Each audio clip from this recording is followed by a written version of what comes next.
Buenos días, muchas gracias. Bueno, gracias por atendernos. Bueno, ayer Fundesa ha hablado acerca del Plan Macroestratégico de Infraestructura para la Competitividad. ¿De qué se trata este Plan Macroestratégico? El plan macroestratégico, el plan I le estamos llamando, es, digamos, un primer esfuerzo por presentar cómo está el sector de infraestructura a nivel nacional, ¿verdad? Y el objetivo es que este plan sirva como un instrumento de planificación estratégica.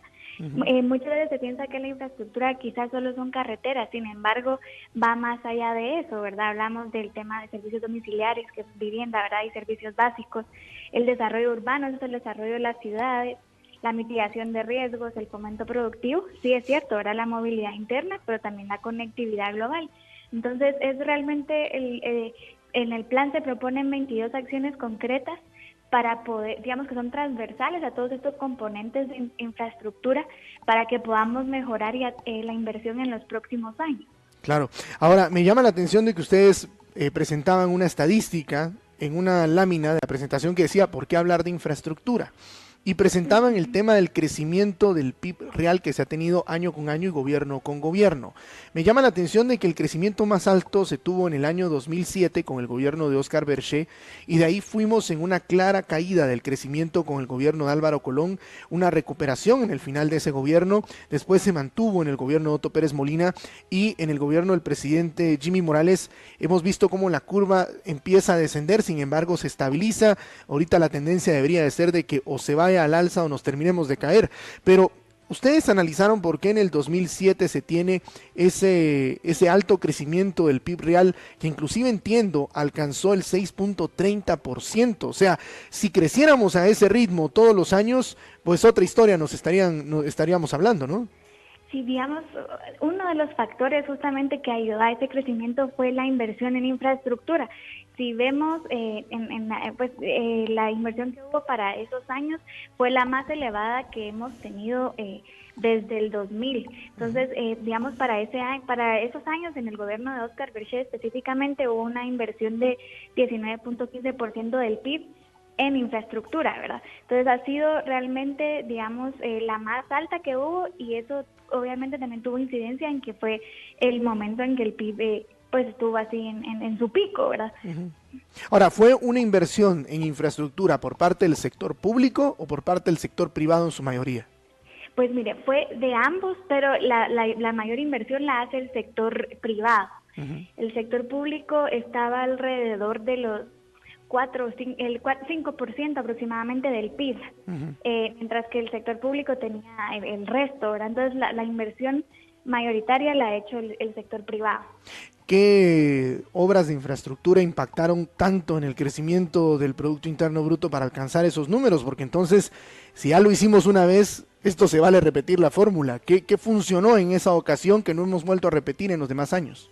Uno de los temas creo es que en ese momento había una comisión específica de planificación conformada por 3 personas que eran los que, digamos, iban dirigiendo a dónde tenía que ir la inversión, pero siempre con una visión estratégica, cosa que con la que no contamos hoy, ¿verdad? Entonces eso es un factor sumamente importante, esa visión y ese liderazgo para determinar por dónde hay que ir. Creo que esa es una de las cosas más importantes.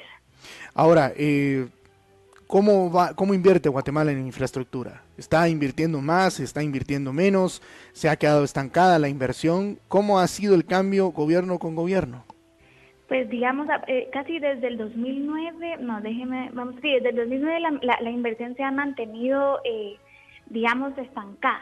Y ya ahorita en el 2016-17 bajamos todavía, ¿verdad? Ahorita el sector público está invirtiendo casi el 2% del PIB y el sector privado digamos el 12% del PIB. Entonces, si nos comparamos con otros países de América Latina, somos el país que menos invierte en infraestructura. Por ejemplo, está el caso de Panamá, ellos invierten casi el 41% de su PIB en infraestructura, obviamente considerando el tema del Canal de Panamá y otras cosas, pero luego también si los comparamos con incluso Nicaragua, Ecuador, Honduras, ¿verdad? Ellos están mucho más arriba en lo que invierten en infraestructura que nosotros. Entonces, sí hemos tenido un atraso porque hemos dejado de invertir en infraestructura. Claro. ¿Qué condiciones tienen que existir para que se vuelva a invertir en infraestructura? Esto ustedes en Fundesa han hecho algún sondeo con inversionistas privados, con el sector privado, para conocer qué es lo que ellos esperan para poder recuperar esa inversión del Producto Interno Bruto y, por ejemplo, volver a alcanzar un 5% que en su momento se logró en el gobierno de Óscar Berché. Pues sí, mire, lo primero son reglas claras, ¿verdad? Y es por eso que nosotros nos enfocamos en esta parte del plan que abarca realmente muchos temas, pero en lo que nosotros nos enfocamos es en generar las condiciones institucionales y legales para que haya certeza jurídica y, digamos, el sistema, por ejemplo, el servicio civil funcione bien. Entonces son condiciones básicas de funcionamiento a nivel de gobierno. Por ejemplo, le menciono algunas: fortalecimiento de las alianzas público-privadas, ley de infraestructura pública, son obras por impuesto, ¿verdad? Básicamente, la modernización de la ley portuaria y aeroportuaria, el tema de aprobar la ley de estabilidad jurídica, la ley de infraestructura vial. Pero si se da cuenta, son temas de fortalecer instituciones y tener el marco legal adecuado para que pueda haber mayor inversión. Ya luego vamos a profundizar en cada componente específicamente qué necesidades tienen hay, ¿verdad?, en las ciudades intermedias para poder identificar para esos lugares acciones concretas. Ahora, para este plan, ¿a quién va a ser presentado? El objetivo es que quien lo ejecute, cómo se va a trabajar, para que no se quede solo en un plan elaborado por Fundesa, sino que pueda volverse ejecutable. Totalmente. El objetivo realmente es poder presentar esta propuesta, ¿verdad?, a los candidatos que están ahorita participando, ¿verdad? Eso en primera instancia, para que pues los que lleguen pues los que ganen, ¿verdad?, en la segunda vuelta, puedan tener esta herramienta como un insumo para su gobierno, su gestión de gobierno. Y luego también pues es sumamente importante que tanto el sector privado como sociedad civil conozcan este tipo de iniciativas para saber por dónde deberíamos orientarnos y poder, digamos, demandar del gobierno acciones concretas, ¿verdad?, basadas en estudios técnicos y datos que se han obtenido a través de los años. Ustedes en la propuesta entiendo que están hablando también ya de la red de ciudades intermedias, y me imagino que esto es empezar a focalizar la inversión en estas ciudades. Así es. De hecho, el plan, ¿verdad?, justamente habla 6 componentes de infraestructura, 5 principios rectores en 10 territorios, y justamente es hacer énfasis en el área metropolitana y el resto de ciudades intermedias, para que la inversión no es solo construir por construir, sino es súper importante que se consideren bajo una lógica de ordenamiento territorial, ¿verdad?, considerando el potencial productivo de los diversos territorios, sus fortalezas, ¿verdad? Y entonces, en base a eso es que hay que invertir, no solo invertir por invertir. Entiendo que el plan iba a utilizar 60 indicadores, no quisiera entrar en detalle de cuáles son los 60, pero ¿se puede resaltar la importancia de alguno de los indicadores sobre algún otro? Pues mire, realmente son 61 indicadores, y el 61 justamente es la formación bruta de capital, que eso básicamente es inversión en infraestructura, y eso, digamos, va a ser el indicador que macro o clave que nos va a decir si vamos avanzando o no en el resto de indicadores. Entonces, tal vez ese le podría decir como el más importante. Sin embargo, como son diversos temas o componentes de infraestructura, cada indicador que se considera es sumamente importante. Ahora, si en el caso ideal, la utopía, o realmente si se puede lograr, sería, pues creo yo, un gran paso para nuestro país, pero si el plan I, que entiendo se establecieron metas para el 2032, se llegara a cumplir, ¿qué cambio observaríamos en nuestro país? Pues primero sería que incrementaría la inversión en infraestructura, ¿verdad?, alcanzando alrededor una inversión del 26% del PIB. Y esto luego, ¿verdad?, por ejemplo, que los ciudadanos cuentan con condiciones de infraestructura que les permiten desarrollarse, que facilitan su desarrollo. Desde, sí, es cierto, una carretera, digamos, el tema de transporte público, pero pues transporte público conectado, hasta el hecho de escuelas de calidad, hospitales y centros de salud y puestos de salud de calidad. Es decir, van a cambiar las condiciones de vida de los guatemaltecos, y también pues puede haber mayor atracción de inversión nacional y extranjera. Ustedes definieron componentes en este plan. ¿Cómo se definen estos componentes? Y cuando hablo de componentes, ¿qué significa la definición de estos componentes?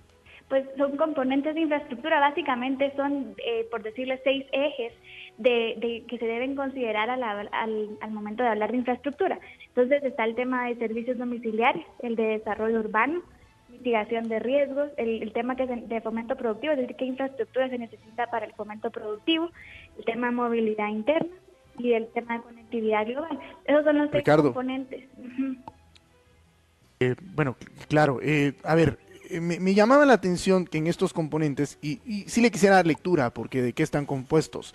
Primero, de servicios domiciliares, entiendo, donde se tiene vivienda, agua, desagües, luz, internet, captación de agua, huertos familiares, aprovechamiento de electricidad, control de temperaturas, suelos, paredes y techos. En desarrollo urbano estamos hablando de edificaciones, educación, salud, seguridad, aceras, calles, señales, parqueos, pasarelas, vigilancia, plazas, parques, jardines, estadios, registros, archivos y oficinas. En mitigación de riesgos estamos hablando de muros, taludes, embalses, presas, tanques superficiales, derivados, colectores, rellenos sanitarios, plantas de tratamiento y potabilizadoras. También en el fomento productivo estamos hablando de sistemas de riesgo, centros de acopio, mercados, abastos, silos, parques industriales, almacenadoras, básculas, telecomunicaciones, producción y transmisión de energía.